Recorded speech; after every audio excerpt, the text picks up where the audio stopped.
Air गुरु में सभी साथियों का स्वागत है। साथियों, आज हम पर्यावरण के 20 महत्वपूर्ण प्रश्नों को करेंगे जो आपके एग्जाम के लिए महत्वपूर्ण प्रश्न है।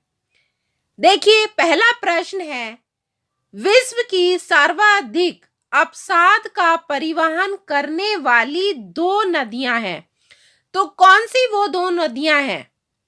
देखिए, पहली तो है येलो नदी जो चीन में है और दूसरी है गंगा नदी जो भारत में है। तो देखिए साथियों, येलो नदी जो है जो चीन में है, इसके बारे में थोड़ा समझ लीजिए। येलो नदी जो चीन में है, यह नदी जो है मध्य और दक्षिण एशिया की प्रमुख नदी है। दक्षिण एशिया की प्रमुख नदी है। इसकी जो लंबाई है, येलो नदी की जो लंबाई है 5464 किलोमीटर है।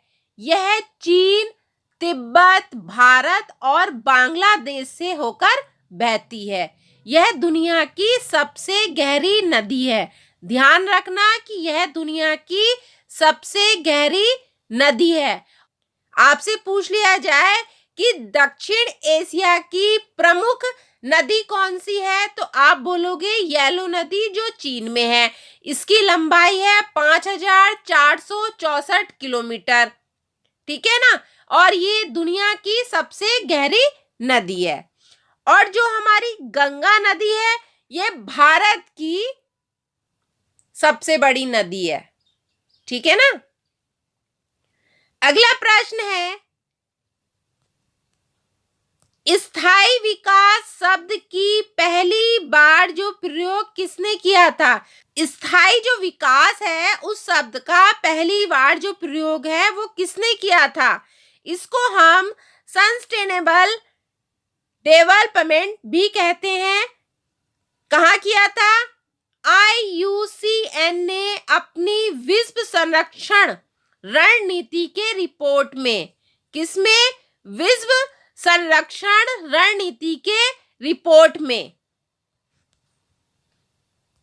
अब देखिए, आपसे पूछ लिया जाए IUCN की फुल फॉर्म क्या है? तो IUCN की अगर फुल फॉर्म पूछ ली जाए तो यह है हमारी international union conservation of nature. अगर इसको हिंदी में क्या कहते हैं? अंतरराष्ट्रीय प्रकृति संरक्षण। अगर ये पूछ लिया जाए कि इसका मुख्यालय कहाँ पे है, यहीं से साथियों कई सारे प्रश्न बन सकते हैं। इसका जो मुख्यालय है वो स्विट्जरलैंड में है। ठीक है ना? कहाँ पर है? स्विट्जरलैंड में है। तो समझ में आ गया ना? विश्व संरक्षण रणनीति के रिपोर्ट में इसका सबसे पहली बार प्रयोग किया गया। ठीक है ना? देखिए, प्रकृति और प्राकृतिक संसाधनों के संरक्षण के लिए अंतरराष्ट्रीय संघ एक अंतरराष्ट्रीय संगठन है जो हमारे सबसे अधिक दबाव वाले पर्यावरण और विकास चुनौतियों के लिए व्यवहारिक समाधान खोजने के लिए समर्पित है। संगठन जो है हमारा IUCN रेड लिस्ट को प्रकाशित करता है, जो संरक्षण संगठनों के नेटवर्क से जानकारी को रेट करता है। कौन सी प्रजातियां सबसे अधिक खतरे में है? इतना समझ में आ गया? अगला प्रश्न है, भारत में धारणीय विकास के दृष्टिकोण से विद्युत उत्पादक का सबसे अच्छा स्रोत कौन सा है? ठीक है ना? कौन सा है? तो क्या है? जल विद्युत। देखिए, जल विद्युत भारत में जो जल विद्युत है, भारत में सतत विकास की दृष्टि से बिजली पैदा करने का सबसे अच्छा स्रोत है। जल विद्युत ऊर्जा का एक रूप है जो गति में पानी की शक्ति का उपयोग करता है। जैसे कि पानी बिजली उत्पन्न करने के लिए झरने के ऊपर बहती है। ठीक है ना? जल विद्युत जो है भारत में सतत विकास की दृष्टि से बिजली पैदा करने का सबसे अच्छा स्रोत है। जल विद्युत ऊर्जा का एक रूप है जो गति में पानी की शक्ति का उपयोग करता है, जैसे कि पानी बिजली उत्पन्न करने के लिए झरने के ऊपर बहती है। इसीलिए भारत में धारणीय विकास की दृष्टि से विद्युत उत्पादन का सबसे अच्छा स्रोत जल विद्युत है। अगला प्रश्न है, पर्यावरणीय निश्चयवाद के प्रतिपादक कौन थे? तो कौन थे? Carl Ritter. अगला प्रश्न है, अंतरराष्ट्रीय हाइड्रोलॉजिकल दशक मनाया गया था। कब मनाया गया था? 1965 से 74 तक। ठीक है ना। अब देखो यहां से भी एक दो प्रश्न तैयार हो जाएंगे आपके, ध्यान से समझना। अंतरराष्ट्रीय हाइड्रोलॉजिकल जो दशक है वो जो मनाया गया था 1965 से 74 तक।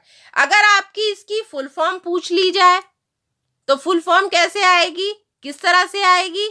ये इस तरह से आएगी, IHO करके। तो इसकी फुल फॉर्म पूछ ली जाए तो आप क्या कहेंगे? इंटरनेशनल हाइड्रोलॉजिकल, ठीक है ना, इंटरनेशनल हाइड्रोलॉजिकल ऑर्गेनाइजेशन, अंतरराष्ट्रीय जल सर्वेक्षण संगठन। क्या बोलेंगे इसको? अंतरराष्ट्रीय जल सर्वेक्षण संगठन। ठीक है ना। अब इसमें से कुछ भी प्रश्न आ जाए तो आप कर देंगे ना। अंतरराष्ट्रीय हाइड्रोलॉजिकल की फुल फॉर्म आ जाए तो भी आप कर देंगे। ठीक है। इसकी हिंदी में पूछ ली जाए तो अंतरराष्ट्रीय जल सर्वेक्षण संगठन होता है। और ये किस दशक में मनाया गया था? 1965 से 74 में। ठीक है। अगला प्रश्न है, औद्योगिक क्रांति सर्वप्रथम कहाँ प्रारंभ हुई? यहां से भी बहुत सारे प्रश्न बन सकते हैं। देखिए, औद्योगिक क्रांति सर्वप्रथम कहाँ प्रारंभ हुई? यह हुई थी इंग्लैंड में। थोड़ा समझ लो, औद्योगिक क्रांति शब्द का उपयोग सबसे पहले आर्नोल्ड टॉयनबी ने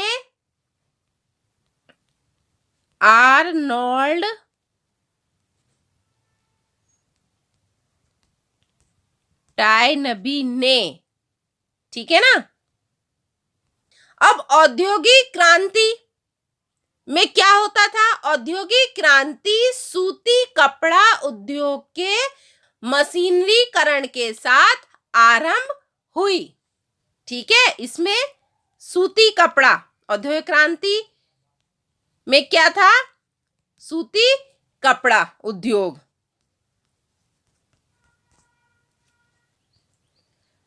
अगला प्रश्न है, मैग्नीशियम में किस यौगिक का प्रयोग किया जाता है? तो किस यौगिक का प्रयोग किया जाता है? ठोस कार्बन डाइऑक्साइड एवं आयोडीन के यौगिक का प्रयोग किया जाता है। अगला प्रश्न है, पश्चिमी बंगाल का शोक किस नदी को कहा जाता है? तो देखिए, पश्चिमी बंगाल का जो शोक कहा जाता है वो कहा जाता है दामोदर नदी को। किस नदी को बिहार का शोक कहा जाता है? कोसी नदी को। अगला प्रश्न है, पर्यावरण एवं वन मंत्रालय का सृजन किया गया था। कब किया गया था? 17 सितंबर 1985 राजीव गांधी के द्वारा। कब किया गया था? 17 सितंबर 1985 राजीव गांधी के द्वारा। अगला प्रश्न है, पर्यावरण संरक्षण अधिनियम कब पारित किया गया? ये साथियों किया गया 1986 को। अगला प्रश्न है, गंगा कार्य योजना प्रारंभ किया गया था 1985 में।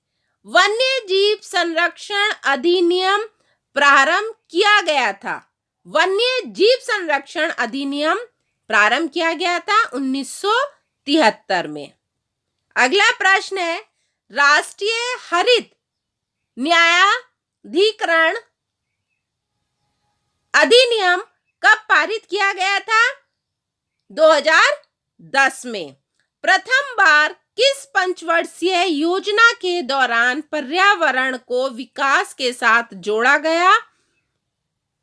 चौथी पंचवर्षीय योजना।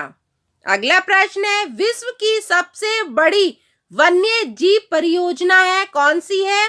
वन्य जीव संरक्षण अधिनियम 1973। ठीक है, परियोजना कौन सी है? वन्य जीव संरक्षण अधिनियम। और किस सन में हुआ था? 1973 में।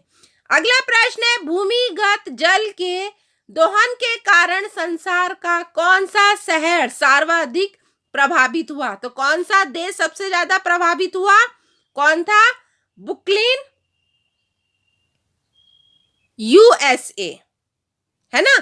बुकलिन सबसे ज्यादा प्रभावित हुआ था, किससे? भूमिगत जल के दोहन के कारण। अगला प्रश्न है, क्लोरोफ्लोरोकार्बन के बाद ओजोन स्तर का दूसरा प्रमुख विध्वंसन कौन सा यौगिक है? Nitrogen dioxide.